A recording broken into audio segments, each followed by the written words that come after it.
I recognize you for any of the witnesses. Please state your name for the record and proceed, sir. So my name is Aaron Augustus. I am a United States Army military veteran with deployment in Iraq in 2003. I'm also the co-owner of a psychedelic wellness center here in Carson City called Higher Dimensions of Healing. And we administer ketamine for treatment-resistant mental health conditions. We welcome this bill, and we are prepared for psychedelic mental health therapies. We do these under clinical settings with medical and mental health professionals with, you heard the terminology, ketamine-assisted therapy, which is very important to help guide these people that are going through these processes using these very powerful psychedelic medicines. The difference is kind of night and day when you're being guided by a mental health professional. So it's very important to incorporate that in your your research and what's going on with this bill. One thing we wanted to say as being a psychedelic wellness center here in Carson City is that we welcome the committee to reach out to us for any questions that we're doing, talk about the patients that we're seeing, to talk about the efficacy that we're having with ketamine, which is a Schedule 3. We do welcome psilocybin when that becomes legalized, as we do know the medicinal benefits of that as well. And we hope to create an environment that is safe and comfortable and medically sound for that type of research. We're working with some of the doctors here and some of the organizations here to help push this forward and just create those environments. So again, my name is Aaron Augustus, and I'm with Higher Dimensions of Healing, and we are a psychedelic wellness center here in Carson City. So thank you. Thank you for your testimony, Mr. Augustus. Thank you also for your military service to the country. And just one quick question. In your clinic, then, the patients you see and treat, what do you feel is the success rate in terms of, the patients dealing with depression, anxiety, post-traumatic stress disorder? Do you feel that the interventions have been successful? Are there any percentages you have for your patients as to how many are able to progress on? And Yes, the success rate is very high. To qualify for insurance purposes for ketamine, you have to have gone through different antidepressants. You have to have failed 2 different antidepressants. In some cases, have the psychiatric referral. And so people are coming to us kind of at their last resort, right? They've tried all these different traditional methods. It's not working. And they're looking for something, or they might kill themselves. They might be at their end of the ropes. So with ketamine and other psychedelic medicines, it's very quick turnaround times or success rates or changes in the attitude.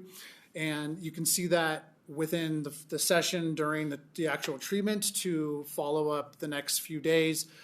So we're seeing very good success rates and very good treatments and outcomes for those types of people. And again, these are treatment-resistant types of mental health conditions where they've already gone through traditional FDA-approved medications that are being prescribed and they're just not working. And I think we've talked about this. Someone who's under suicidal ideations, they don't have time for these SSRIs or these other antidepressants to take effect, which can take several weeks. They need something that can help them immediately, and that's where psychedelics can come into effect and have that change. If someone's going from suicide, that moment to I'm going to lean into life a little bit and have a different perspective, that's something that we all should look at and consider, and that's what's happening. Thank you, Mr. Augustus. Members, any questions for Mr. Augustus? No. Thank you for your testimony. Anyone else, either down in Las Vegas or up here in Carson City, who wishes to be heard, please come forward. State your name for the record if you'd like to speak or say anything on the record. Okay, not seeing anyone come forward in Carson City or Las Vegas. Broadcasting anyone who is in support of SJR 10 who's on the phone lines and wishes to be heard. Thank you, Chair. To testify in support of Senate Joint Resolution 10, please press star 9 now to take your place in the queue.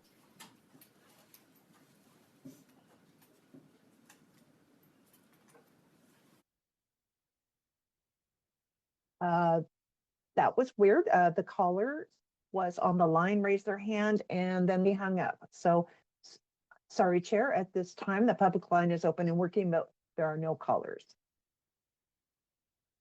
Well, if that caller had a technical problem, please try to call back in and we can certainly try to let you testify.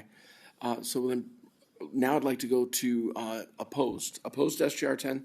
Who wants to be heard on the record? Anyone either in Carson City or Las Vegas who wishes to be heard in opposition? Okay, don't see anyone. Broadcasting on the phone lines. Anyone who's opposed to SGR 10 who wishes to be heard? Chair, the public line is open and working, but there are no callers at this time. Thank you. Neutral testimony on SGR 10. Anyone who's neutral and wishes to be heard in Carson City or down in Las Vegas? Not seeing anyone. Broadcasting. Anyone who's neutral on the measure wishes to be heard. Thank you, Chair. To testify in neutral on Senate Joint Resolution 10, please press *9 now to take your place in the queue. And we do have one caller.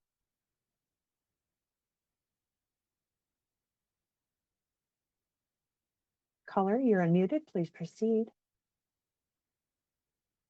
Hi, good afternoon, Chair, Vice Chair, and members of the committee. For the record, my name is Dr. Sarah Henry. I'm a licensed clinical psychologist here in Northern Nevada, and I specialize in treating PTSD, depression, anxiety, and post-concussive syndrome. As a military spouse, these struggles are not just professional to me, they're also very personal. Throughout my career, the people with whom I have worked include elite military operators, veterans, first responders, and others suffering from PTSD, traumatic brain injury, as well as athletes, entrepreneurs, and other high-achieving individuals who struggle with anxiety, depression, and trauma. These are not people that I would categorize as weak by any stretch of the imagination. They're high-achieving and they're resilient, and they're people who once thrived under pressure, and yet they often feel as though they're losing the fight within themselves, trapped in relentless symptoms that our current treatments are failing to resolve. At present, our tools are inadequate. The best medications that we can legally offer help only an estimated half of patients and often come with intolerable side effects. Psychotherapy, while it is effective, it is also time and resource intensive, and it requires sustained effort that can feel impossible to those who are in need of immediate relief. Without early progress, too many lose hope before they experience true healing and change. As you've heard in many previous testimonies here today, there is a better option. Psilocybin-assisted therapy has demonstrated rapid, profound, and lasting relief for PTSD and depression, outperforming existing treatments in clinical trials.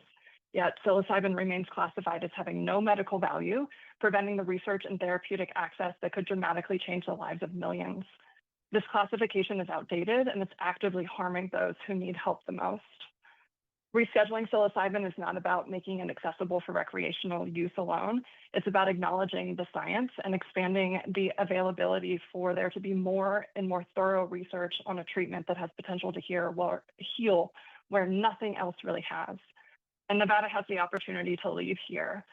So as a military wife, someone who is married to someone who holds 3 combat ribbons and is preparing to deploy next week, and as a provider within this community, I urge you to support rescheduling psilocybin to allow for further research and safe therapeutic access to those who have suffered for far too long.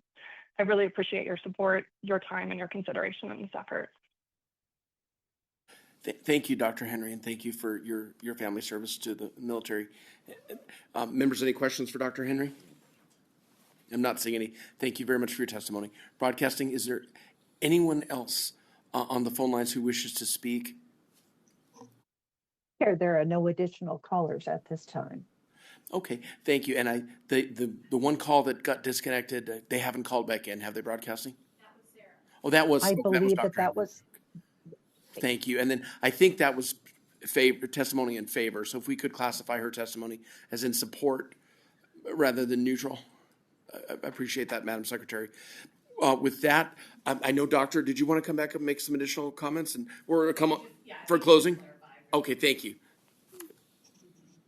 Senator Wynn, anyone else you'd like to bring up for your closing, feel free. Thank you for welcoming me back up. I am just want to be clear and clarify that I am not testifying today on behalf of the University of Nevada School of Medicine, and my testimony is on behalf of myself. Thank you. Thank you, Doctor. Understood. We'll have to make that part of the record. Thank you very much, Senator Nguyen. Thank you for the excellent presentation and the the good discussion on Senate Joint Resolution 10. Really appreciate you presenting the bill today. Please, any closing comments you'd like to make? Thank you. I just want to reiterate that SJR 10 is to encourage Congress to do their job and put every state on track to allow folks to these life-saving therapies. I appreciate what Senator Steinbach had his revelation, because I did not realize that until I started working on these working on this piece of legislation in 2023. I just assumed that there was research in the area of cannabis, and as our chair may know, but the other committee members not, we don't have a lot of research in this area, and that's part of the problem when it comes to cannabis or it comes to the medicines that we're talking about here. You have researchers that want to save lives. They know what the research is showing, and they don't want their hands held back any further. And that's what SJR does. It will not only save lives, but it also encourages Congress to act. And it says, we as a state want Congress to act on this so we can act on this and we can save lives in our state. In 2023, our champion, Assembly Member Max Carter, came and co-presented Senate Bill 242 with me. He came here and he shared his very personal struggles, and he encouraged other people at the time, he said it flippantly, to heal loudly. You saw some of the emotional testimony that we started in 2023, and I'm grateful for all of those family members, those survivors, our heroes, the people that have put their lives on the line. I'm grateful for all of those people who continue to come into this building. They're committed to sharing their often personal struggles and trauma and grief and sadness so openly with this committee, because they know that healing loudly will continue to save lives. So I'd encourage you to pass SJR 10. Thank you very much, Senator Nguyen. Thank you for presenting SJR 10, and thank you for everyone who testified in support down in Vegas, up here in Carson City. With that, we'll close the hearing on Senate Joint Resolution 10. The last item on our agenda today is public comment.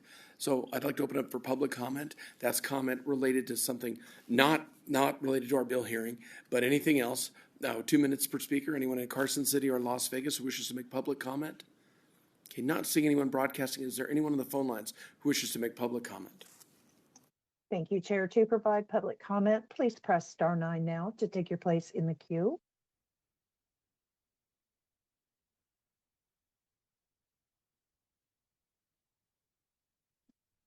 Chair, there are no public comment callers at this time. All right, with that, members, we are adjourned. Thank you.